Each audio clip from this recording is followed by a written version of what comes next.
that controversy that exists of the lack of John 7:53 to 8:11, and then you can lead it in whatever direction you want, brother. Okay. Okay, so let me begin. I'll begin by saying I am thrilled to be here. Here we are on a Sunday afternoon. This show will air at a later time, most likely tonight in the evening. And I'm thrilled to be here with my esteemed guest, an incredible brother. My brother, James Snapp, who, as people may know, in my opinion, is one of the top when it comes to manuscript scholarship. You don't get better than him. That's why I've had him on my show multiple times. Brother, before we even dig in, I do want to ask you, how are you and how have you been? I'm well. Thank you, William. I'm thrilled to have you here. Yes. It's rather cold here in Indiana, but we're fine. Thank the good Lord, brother. And you are looking good. You're looking healthy. You're looking thinner. Just really want to give you that compliment, brother. It really does warm my heart seeing you look so good. And I'm thrilled to have you here today. We're going to be talking about certain things in regards, certain topics in regards to John, the Gospel of St. John, chapter 7:53 to 8:11. And the reason being, I find it very important every time I bring the brother James on to talk about these issues, particularly because if you notice some Bibles, this is why I always say, I even tell my family, get a good Bible, get a hold of a good Bible. You notice some Bibles will provide the note once you get to the Gospel of St. John, the note that says in bracket 7:53 through 8:11 are noted as not being a part of the original text. But they're present in many manuscripts. We've talked about that before. And indeed, I believe if you don't know these issues and you are a faithful, believing Christian, and I say it for my fellow Catholics, my Orthodox, I like to watch this channel, and I've got family that are evangelicals, and I've got a lot of friends that are evangelicals that you need to learn your faith, people. And you don't know your faith, you're going to have to learn it. And who better to give you a masterful exposition than the master himself, my brother James Snapp. Brother, you take it whatever direction you want to, my friend. All right, here you go.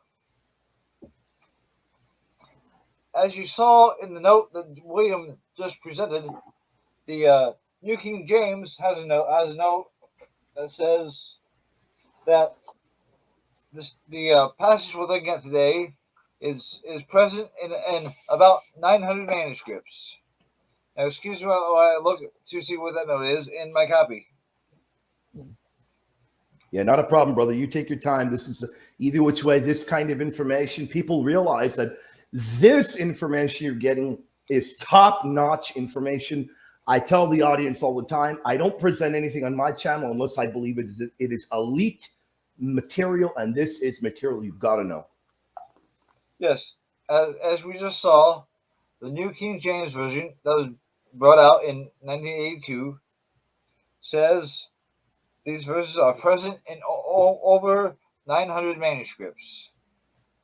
Now, I'm going to present some more details about that. Now, this is not to say that you can just decide all textual variants by a simple majority vote, because some manuscripts are related to each other and they boil down. It may be 100 echoes, but if they're all echoing the same voice, that counts as one voice. And you need to do that with manuscripts. But just to get the lay of the land, let me show you what the data that lies behind that note. Now, that note is considerably obsolete, even though the New King James is a relatively recent version. William, can we see that first slide? The PA manuscripts include a. Definitely. Let me share that. Where is that? I hit the wrong button. Okay, here we go. That would be what number is it that you're looking for? Number one. Number one. Okay. Let me hit the end.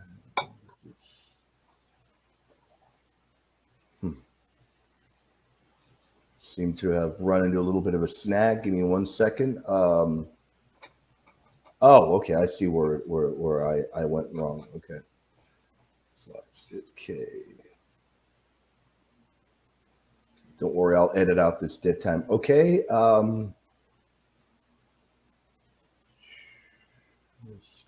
Here we go.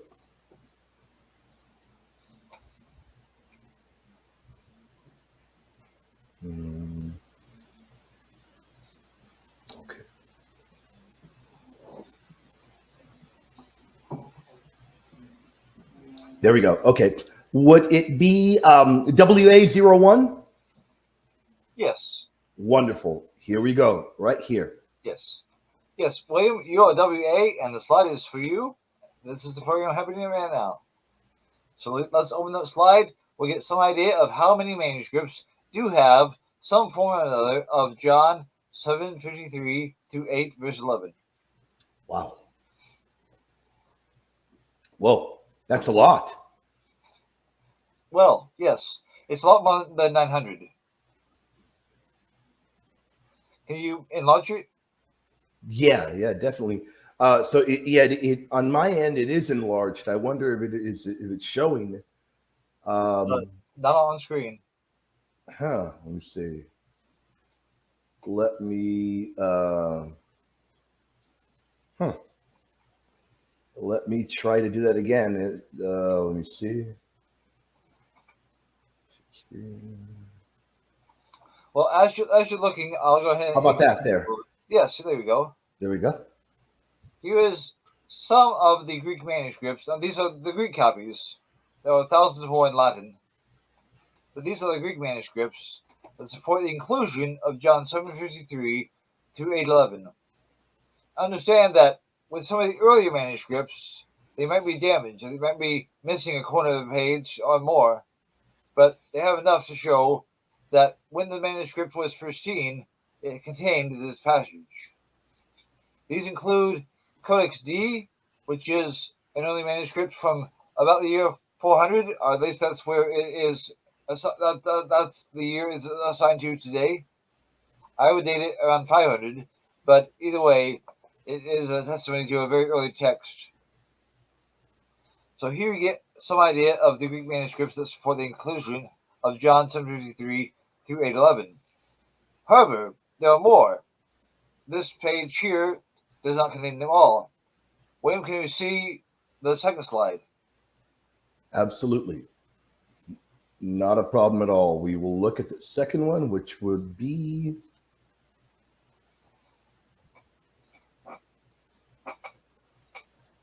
okay. Let me go ahead and do that. And then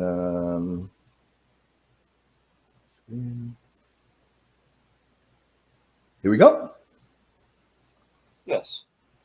Wow. We see more manuscripts that support the inclusion of John 7:53 through 8:11. However, this too is not all of them. William, can we see the third slide? Definitely. Now again, I'm just showing the lay of the land.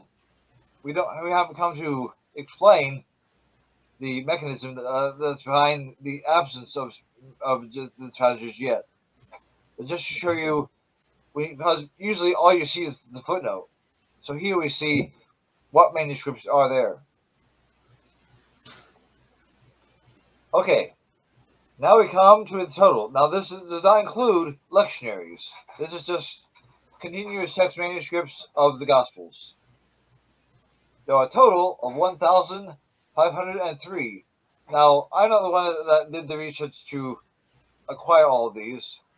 Maurice Robinson has done the legwork to be able to make a collation of the text of this passage by assembling all the readings from all these manuscripts. So, in the note in the New King James that says 900, well, to give an idea of how up to date the scholarship is, that note was written in 1982, is now 2022, and we have 1,500 manuscripts. That's, let's see, 900 plus, that number 900 is only off by 600. So Wow. to give you some idea of how far we've come since 1982. But also there are manuscripts that are kind of like a finely balanced teeter-totter, or that you say, well, it's there, but it's not there. Or it's not there, but there's evidence of a scribe who's writing the manuscript, and he comes to the point in his master copy, the copy is the one he's copying from. He comes to where this passage should be and is not there. And he thinks, wait a minute. I seem to recall there being a story here about something. I don't recall the Yeah. story, so I'm not going to write it down. But there was something here. I know it. And so he leaves a blank space. That's what you see in Codex Delta. William, can you see Codex Delta? Definitely. Yeah, we definitely will. Let me get to Codex Delta. Okay. Yeah, Codex Delta. Okay, let me get it ready by getting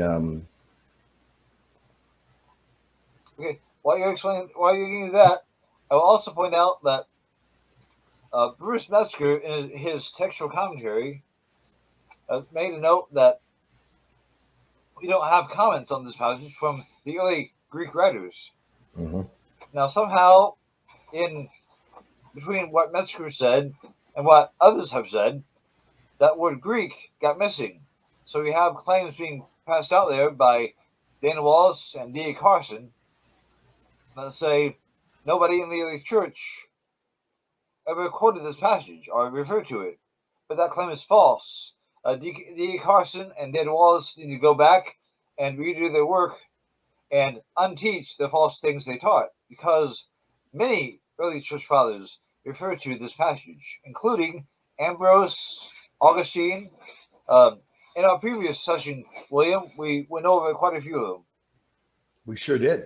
And let me get this open. So you want to look at Codex Delta. Right. Here we go. Okay. Also known as 037. Now, this is from the Middle Ages, about the time of Charlemagne. And it's a manuscript that has Latin as well as Greek. If it's the one I'm thinking of. There, yes. And it's very unusual because when it comes to, can you get a little bit bigger? Yes. Yeah, right there. Okay. Yes. We come here on the left side to the beginning of John 8, verse 12. You see that John 7:53 has just finished. Then we have the beginning of John 8:12. Yeah. But after he gets ready, he thinks, wait a second, that's not what goes here. I seem to recall there was something else. And so he leaves the page blank. So that if somebody else comes along and says, I have a copy that has what's missing here, I'll be able to put it in. Maybe not in as large lettering as you have here, but I'll be able to put it in. So he leaves the space blank. He leaves a little more blank on the next page, and then he rewrites what he's begun writing, 8 verse 12, over here on the next page. So this is an example of what's called memorial space, when a scribe leaves space in memory of a passage that he thinks should belong there, but which is not in the copy he's copying from. You see that not only in Codex Delta, but also in Codex L. Now, L, or 019, L is probably from Egypt. So we see two different locales when we see these two different manuscripts. One's being written with Latin, so it's probably from the West. But in Egypt, they used the local dialect called Semitic. Now, Codex L has the same feature. Can we see Codex L? Definitely.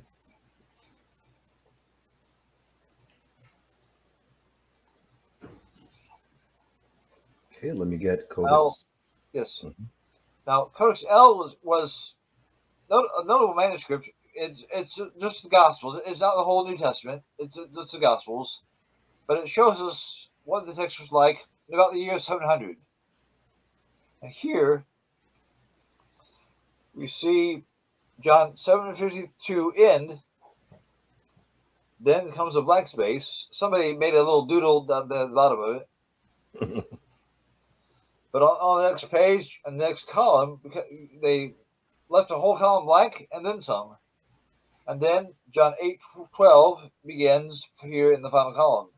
Between John 7:52 and John 8:12, the scribe left a big blank space. Well, Now, is it big enough to fit in John 7:53 through 8:11? No, but it's big enough to convey to the scribe that something has been left out in the mind of the scribe who made this manuscript. So again, we have a scribe using a manuscript in which the text is not there as the basis for his copy. But the scribe also recollects a manuscript in which something should be there, and so he leaves the blank space in memory of this other exemplar.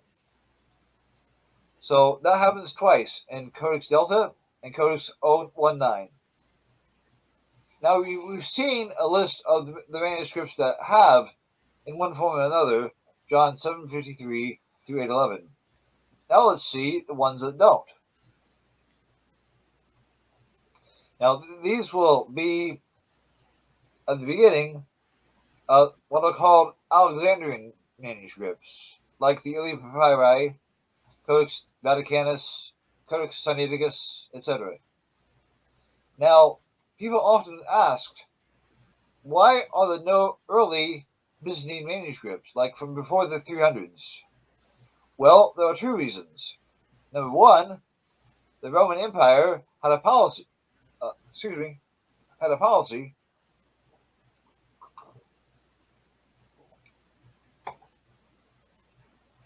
Whenever they were persecuting the believers, to also destroy the Christian books. So, if you had a valuable copy of the Gospels, not only did that make you a target, but also your books. You have records of the Romans going to churches and asking and telling them to hand over their books. And of course, those books weren't being taken to libraries to be collected. They were going to big piles to be burnt or to trash heaps to be thrown away. Also, before the age when Christians had access to more freedom in the age of Constantine, then no more were the Christians persecuted, or not very often. And then they could make the transition to work on parchment. But before that, they worked on papyrus. And in most places, Egypt being the main exception, papyrus would naturally rot away. So we don't have a whole lot of papyri from Byzantium for the same reason we don't have a whole lot of anything else from Byzantium from that time period. The papyrus copies naturally rotted away. That doesn't mean that the later copies were not made from good copies that were earlier. It just means that those papyri were not capable of surviving because they were made of papyrus and in a wet climate, on climate other not as dry as Egypt. It didn't have to be very wet. Even a little humidity would do. But the Byzantine copies would not survive because papyrus could not survive there. It's that simple. So now let's see the number of manuscripts that do not have the story of the woman caught in adultery. You have slide 6? Sure do. Give me 1 second. Let me get that. Okay. It is called, yeah, I got it. Here we go.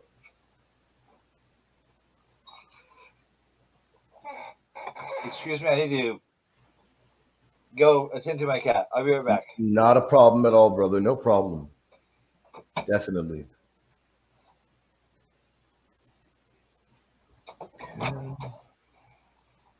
Okay. Here we go. Here we see that there are quite a few copies that do not contain John 7:53 through 8:11. William, can you maybe slide that up the screen a little bit? Yeah, how about right there? Well, with the blue thing there, I can't see the bottom. Oops, hold on, let me see. That's what I needed. 267. Right there, like that, or is it still not a? Yeah, that's fine. Okay. So there are about 1,500 that do include John 73 through 811, and about 270 that do not. Now these numbers are pretty up to date. So we have 270 or so that do not have it, and 1,500 that do. But like I said, you can't just go by simple majorities because various copies are related as far as their history. Mm-hmm. Copies are not necessarily every one an independent voice. They are echoes of earlier copies. So to to analyze the evidence instead of just having evidence period, you have to analyze it. So here at the beginning, we see very early copies from Egypt, like the papyri 66 and 75, and Sinaiticus and Vaticanus, and so forth. Also, you see here L, but L is the one, like we just saw, that does not include the text, but does have a blank space. Going on, we see various groups. Now, in this group, a number of them, that makes it a big number, are mainly commentary manuscripts. In other words, somebody in the Middle Ages wrote a commentary of a copy of John that did not have the story of the woman caught in adultery. Mm-hmm. And then people made copies of his commentary along with the text he used. And so we have quite a few of these copies that are copies of the commentary. Mm-hmm. Now, you may want to know, well, how many of these commentary manuscripts were there? Well, again, this is kind of a technical question, and so I asked Maurice Robinson, and the number was surprisingly high. Can we see the next slide? Definitely. Number 7. Mm-hmm.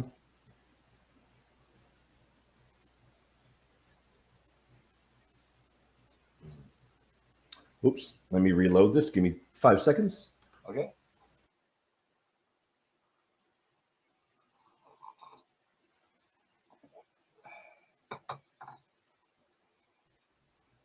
Okay, here we go.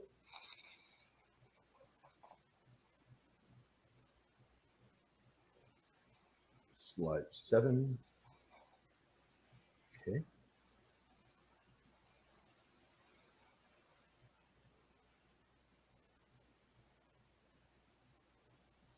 There we go. The ones you see marked out in red are all copies based on the same commentary. Wow. So basically, these all would boil down, so to speak, as far as this particular reading is concerned. The ones in purple and green are different commentaries, but they too boil down. So the number 270 boiled down is a lot less than what we would see. However, this is hardly ever pointed out. Bruce Metzger, in his textual commentary, does not point out how many of these are commentary manuscripts, and so because so many people basically are rephrasing Metzger, how would they be able to rephrase what Metzger never says? That's why you have so much misinformation being spread by Dan Wallace and D.A. Carson about this. Wow. Now, reading from Metzger, he says, in the West, the passage is absent from the Gothic version and from several old Latin manuscripts, and no Greek church father prior to Euthemius Zagabinus comments on the passage. And Euthemius declares that the accurate copies of the Gospel do not contain it. Now, that is not all that Euthemius says. He goes on to commend the passage. But that is all Metzger says, and so that's what gets often repeated. So based on Metzger, various commentators have found ways to not quite say what should be said about the passage. There's also the problem of the passage being moved around. In Family 13, a small cluster of manuscripts, the passage is found in Luke. And in Family 1, it's found at the end of John. But also in some Georgian copies, it's found after John 7:44. Now, for each one of these, we've explained the reasons why it was moved around. We covered that in the last session we did. Mm-hmm. But I would like to point out how much early evidence there is in the Latin evidence. If we could now look at the Capitula. Mm-hmm. Now, some folks would ask, what is a Capitula? Capitula. A capitula or capitulum are basically a book synopsis. When Latin scribes had books to copy, they often would not just present only the text of the book. They would begin with a summary of the book. And some copies of the Gospels, that's what we also see in Greek and in Latin. Mm-hmm. Well,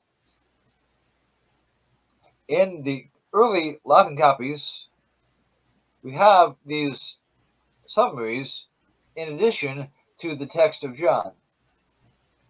And in these summaries, we have the account mentioned of the story of the woman caught in adultery.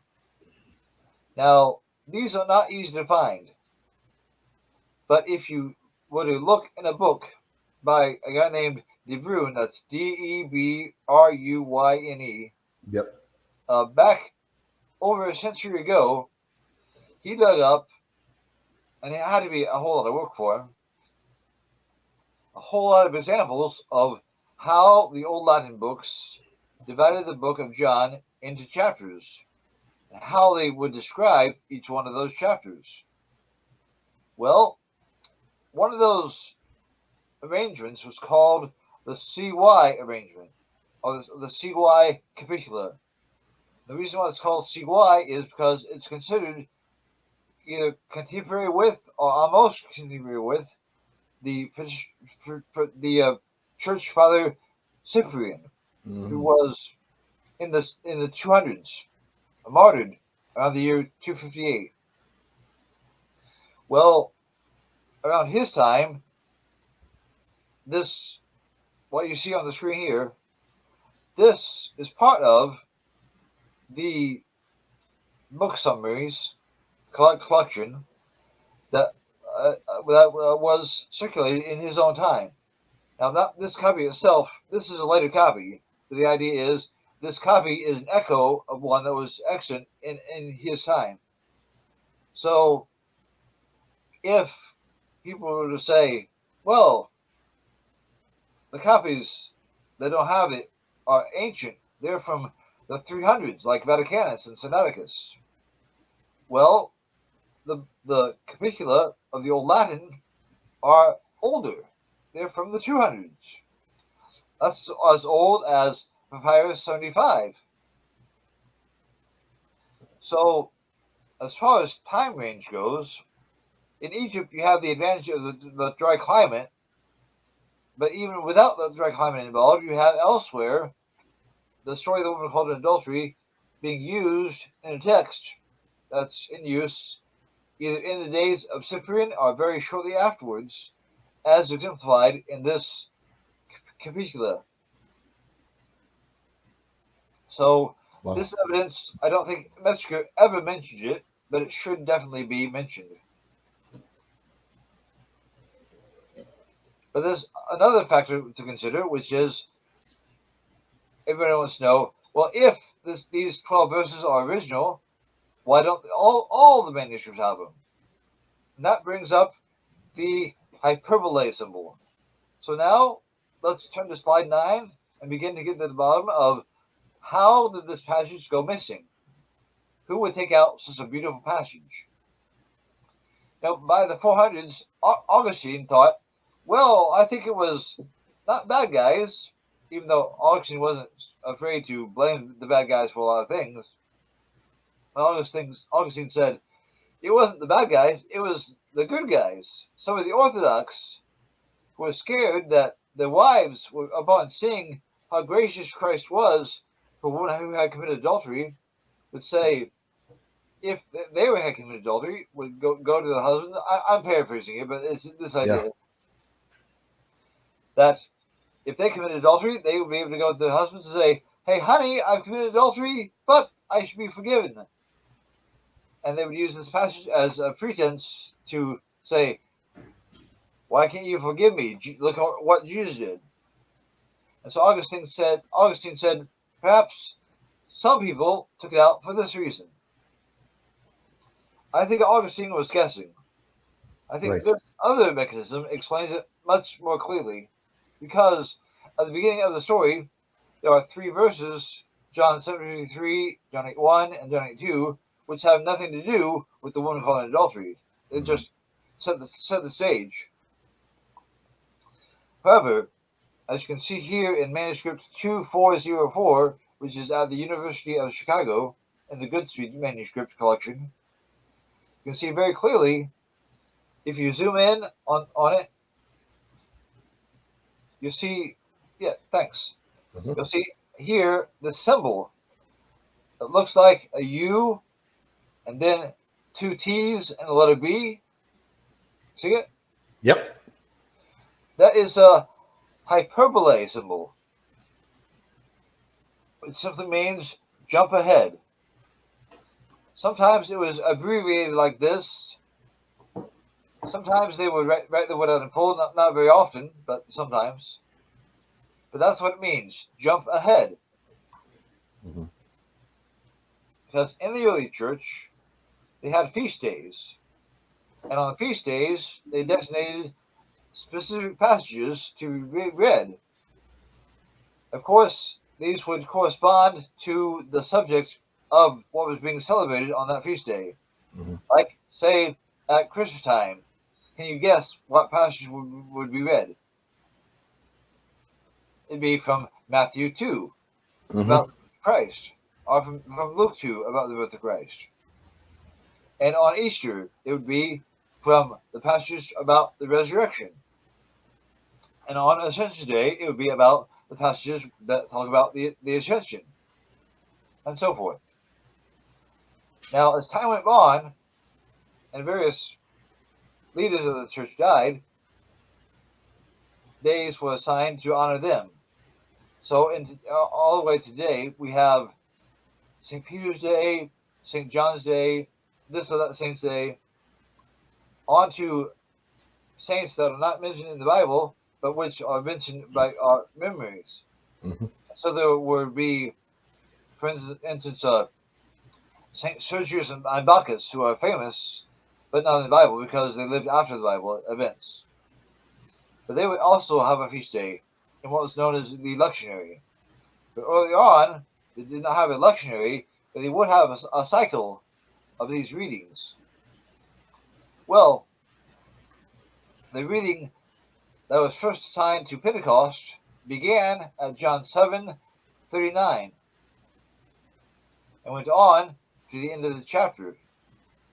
But instead of stopping there, it would continue with John 8:12. And so the scribe, in the course of preparing manuscripts to be used in church services, to be read aloud to the congregation, would put symbols.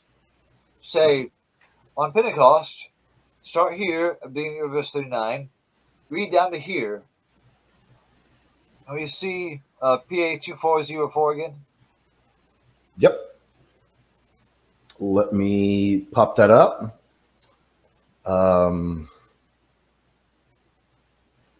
What number was that again? Number 9. Number 9. Gotcha.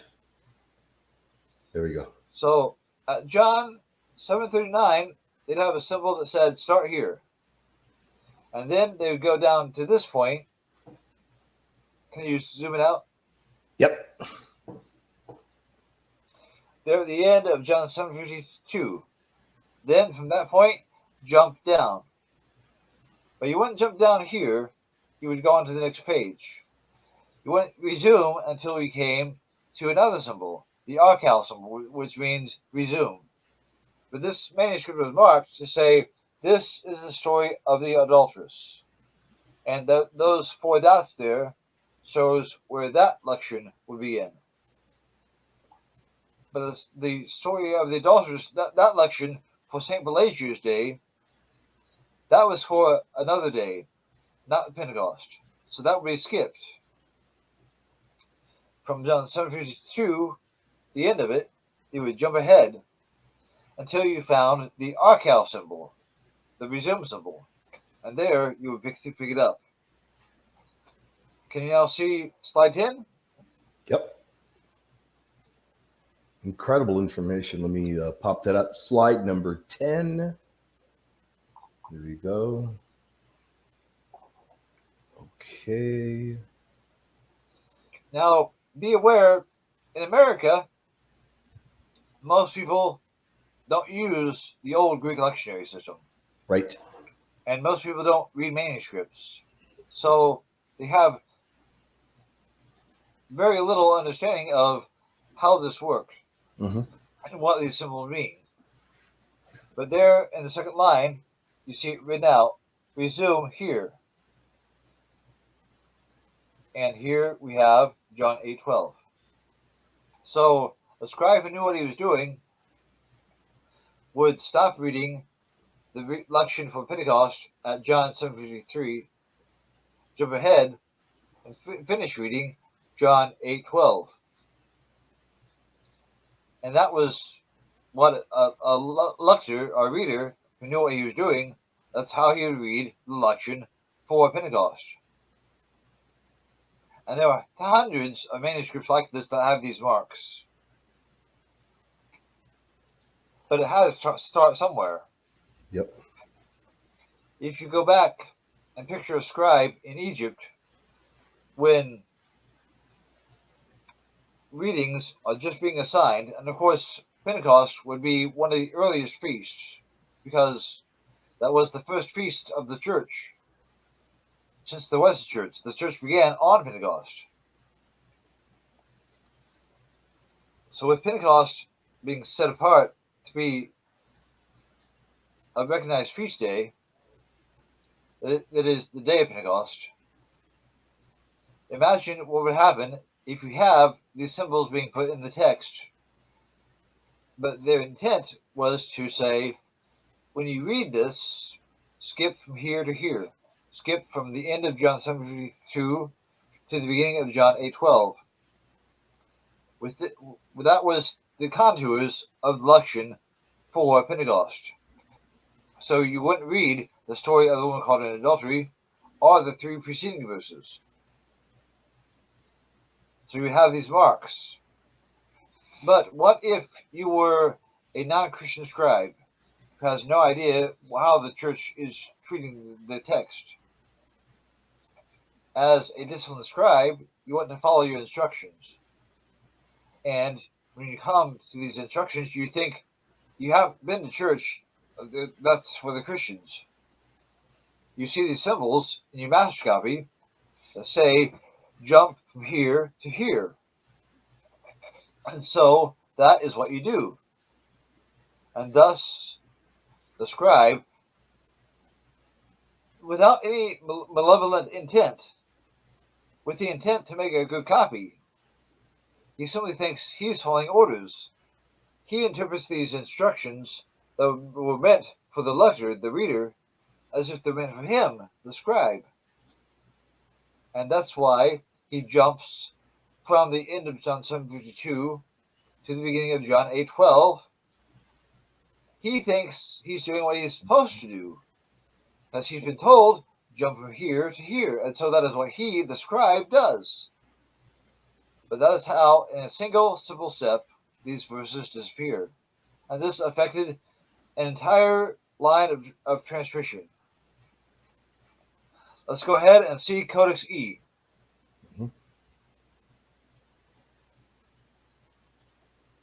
Here we Now, go. Codex E, slide number 11, has an interesting history of how it almost affected the King James Version because it was almost used by Erasmus. It was at the same place where Erasmus got his copies in Switzerland, but for some reason he didn't use it.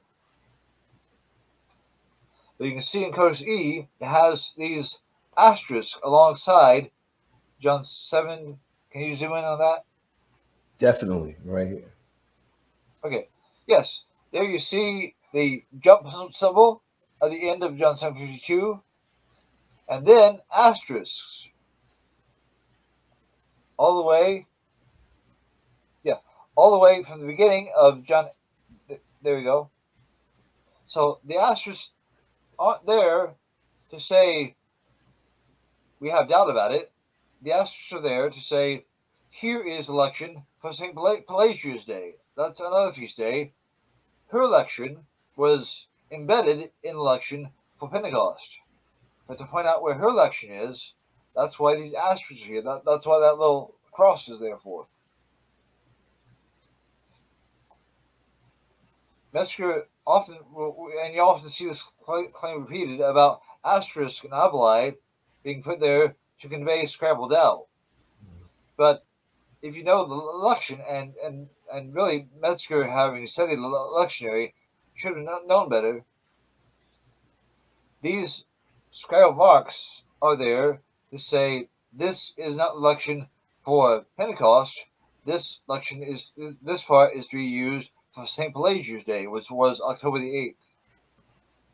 And then you see, after you see jump over here, you'll see 2 pages later, on the third page there, you see A, R, and the X above it, of the Z. ARX means, well, can you slide it over a little bit? There you go. There it is. That means resume. That's the end of 8:11 and the beginning of 8:12. So there we see how the lector would know how to read it. But for a scribe, simply making it, seeing these marks, he would interpret it to mean that's where he's supposed to jump and that's where he's supposed to resume. And just like that, the passage would go away in that particular line. We see this also in Codex M. Now, Codex M is from the Middle Ages. Number slide 12. Mm-hmm. Here I go. Slide 12. Okay.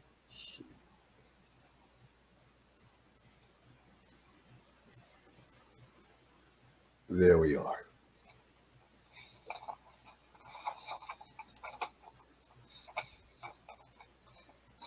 Here we see, now it's kind of faint, but if you look closely, at the end of John 7:52, you'll see the jump symbol.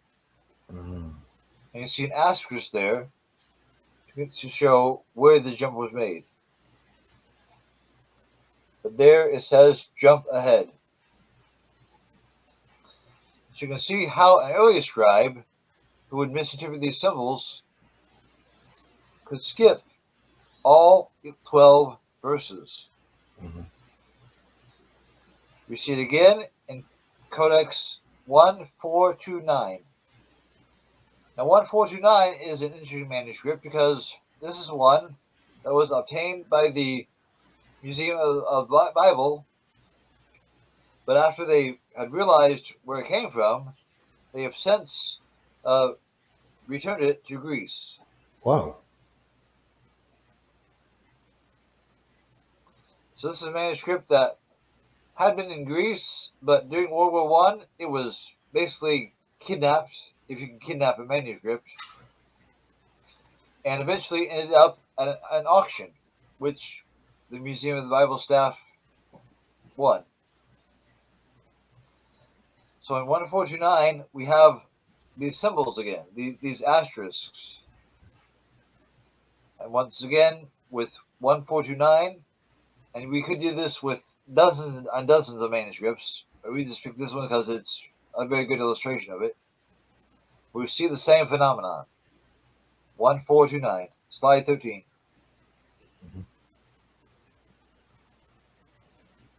Slide 13. Here we go.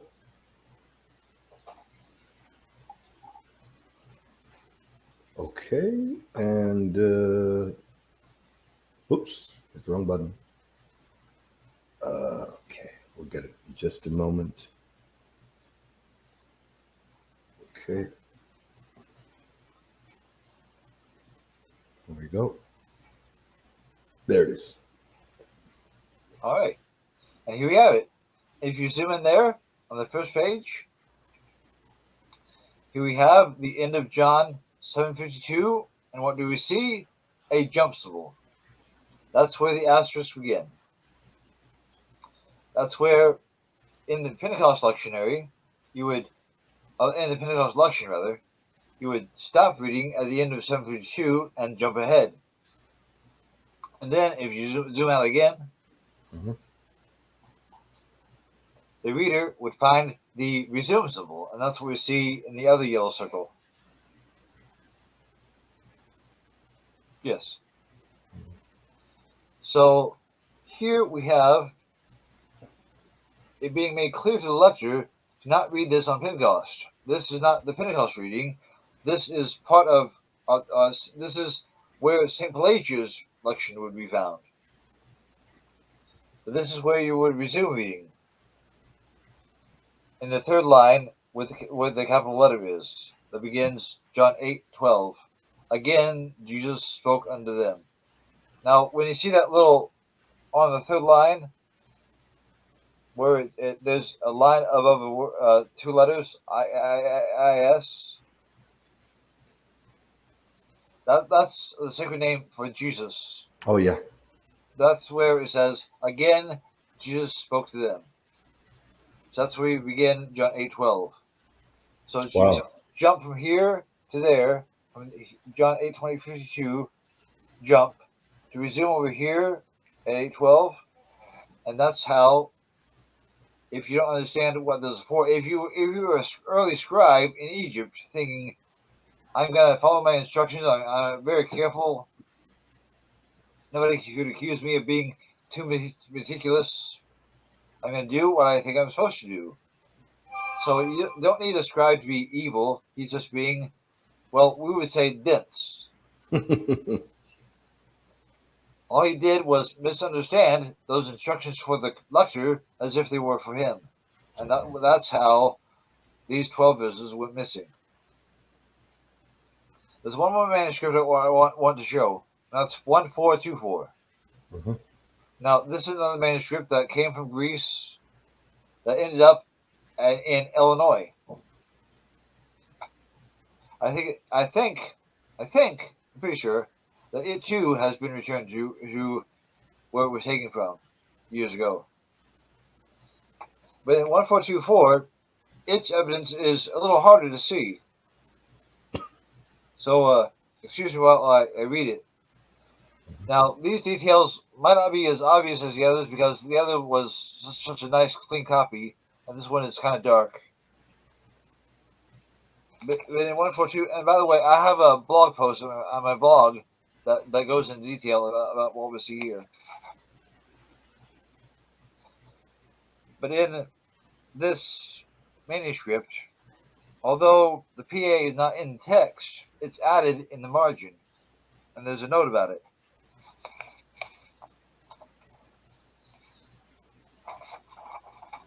And if I find the note here in my papers, I'll tell you what it is. The evidence is astounding, brother. It truly is overwhelming. Yes. Well, the note is called the Apollinarius note because it mentions a man named Apollinarius. It says, "This is not in some copies, nor in the copies of Apollinarius." Now, he was a guy that lived a long time ago. But the note says, "In the ancient ones, it is all present." I want to emphasize that because sometimes people make reference to this note and just quote part of it. Make sure they say the entire note. In the ancient copies, it is all present. And this pericope was recollected by the apostles, which confirms that it is for the edification of the church.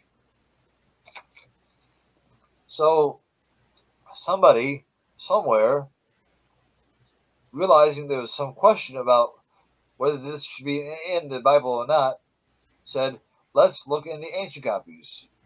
And in their ancient copies, they said, in the ancient copies, it is all present.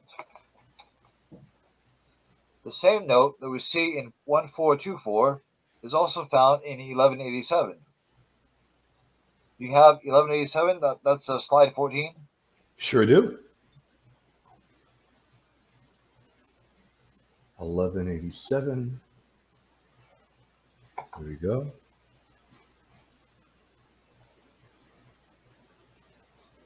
Okay, right here.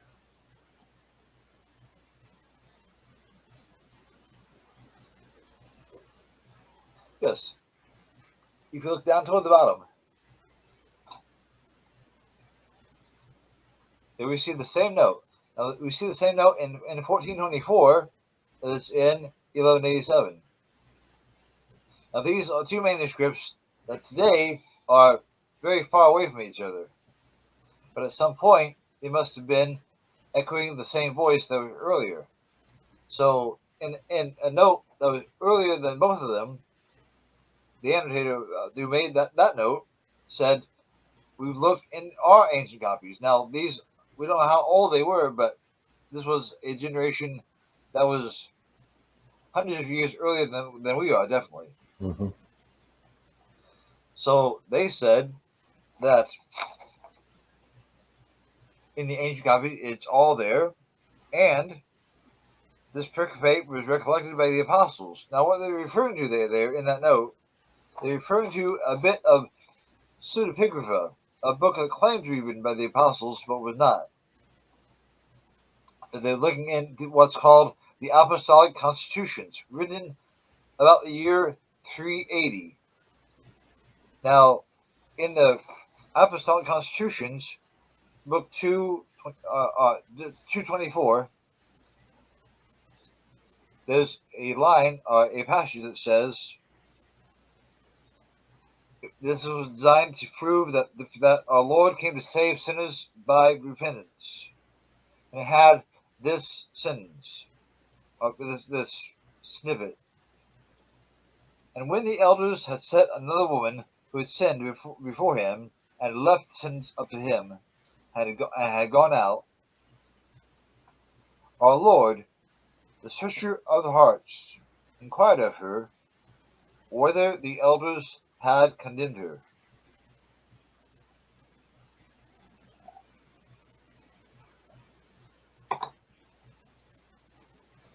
And being told no, he said unto her, go your way therefore, for neither do I condemn you.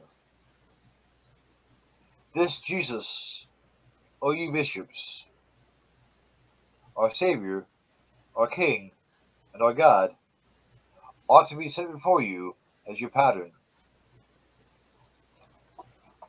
Now, this snippet from Apostolic Constitutions itself echoes an earlier composition, extant in Syriac, called the Didascalia. Mm-hmm. It says,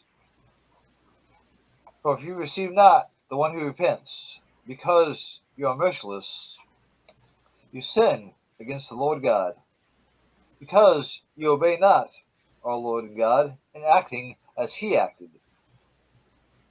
For even he, that one who had sinned, whom the elders placed before him, and left it to judgment at his hands, and went away,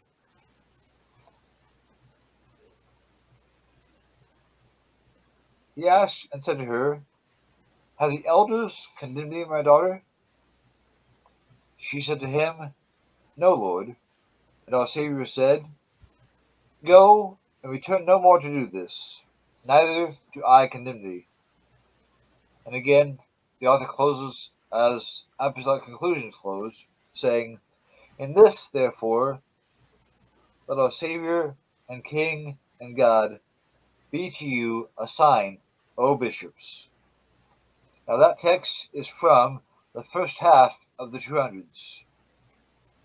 That makes the attestation for the story of the woman caught in adultery just as old, assuming no mistakes could be made in assigning the dates, as the witnesses for the non-inclusion of the story of the woman caught in adultery. Wow. So we have very good attestation in the Syriac Didascalia, the Apostolic Constitutions, and the later echoes of those early works, as well as all the patristic evidence that I mentioned in the earlier session. So we have a vast array of evidence that is not only numerous, as we've already seen when we saw that 4/5 of the Greek manuscripts do include it. And of course, practically all of the Latin manuscripts, because they're the Vulgate. Now, when Jerome made the Vulgate, he said, "I made this wanting to bring the Latin into conformity with the Greek, and so I consulted ancient Greek copies." Now, his copies are probably no longer extant. They rotted away like most things did that were made of papyrus. Mm-hmm. But that would be yet one more example of early evidence. I think sometimes it's easy to take advantage of what's happened incidentally because things do not survive and just take for granted. Yep. But when you think about it, Jerome's manuscripts, he was born in like 340. Yeah. 4th So century. what was old to him would surely be older than he was. So that means he used manuscripts that were just one generation older than, say, Sinaiticus and Vaticanus, possibly older. Also, the scribes who wrote the Syriac Didascalia were using texts that were older. Mm-hmm. Also, the old Latin book summary writers were using older copies, making their summaries in the 200s, based on older manuscripts. Mm-hmm. Have the manuscripts survived? No, but those echoes have survived, and that's a lot more than nothing. So when you put it together and you see how easily a scribe could have made one simple mistake, and thus the passage goes poof, and we see how, when it comes to the number, a lot of that's explained by simply being copies of a commentary. Mm-hmm. Put these things together, and you have a strong case for the genuineness of John 7:53 through 8:20. Thank you. Brother, incredible job. Before we wrap it up, I would like to give you time to put in a plug for anything you'd like to put in a plug. You want people to go check out a webpage. You got books available for people to get a hold of. Anything you may be working on, brother, webpage, books, anything, the floor is yours right now to put in whatever plug you'd like to put in. Okay, thank you. Well, I finally have completed the revision of the second edition of my book about the ending of Mark, Authentic, the case for Mark 16:9 through 20. That includes some new information. I put some of that new information also on my blog, the text of the Gospels.com. If anybody wants to come and join the NT Textual Criticism group on Facebook, I'm there. So you're welcome to come, and we often will interact and explore various topics. It can vary from day to day. That's the thing to consider. The new edition of the Mark 16 book is, I believe it's live now. It might take a few days for everything to show up. I don't think things like the title are not there yet, but the book itself is there. And the loss of a title cover isn't a big deal, but I'll still try to remedy that soon. But anybody that wants to get the old version that is still online for 99 cents. The new one is for sale for like $3. If anybody can't afford that, email me. I'll send you a copy for free. That contains many corrections to misstatements, false claims that have been made from the highest levels of scholarship. I'm talking N.T. Wright, the bishop who used to be the bishop of Durham. Yep. Bart Ehrman. Some of you might have heard of Bart Ehrman. Dan Wallace, Craig Evans, all guilty of misrepresenting the facts when it comes to Mark 16:9-20. In my book, I go through the evidence very thoroughly. Not manuscript, because that would be a very, very, very, very, very long book. But in general. Fantastic. And I will provide a link down there for people to be able to go check out those books. And please do try to purchase a book. Support our brother out. Brother, I'm going to bring you back definitely in the future for more presentations. Brother, thank you so much for your time. I look forward to talking to you again, my friend. Go ahead. Yes. I would point out the book by De Bruin, the guy that has the collection of old Latin chapter summaries. Yep. William, I sent you a link to that earlier. Will you be able to have that in the description? I sure will. By the time this airs, that link will be right down there for people to check out. They can click it. And in fact, by the time they're watching this, it'll be right down there for them. All right. Well, that too is an important piece of the evidence that is often overlooked because few people do the research on their own to dig up these details. But that is a book that is at the National Library of France. And if you do the digging, you can download a copy for yourself. It's free. That's fantastic, brother. That link will be provided below, and links to your webpage and those books will be provided. I look forward to talking to you again soon, brother. Thank you so much for your time. Thank you. Thank you.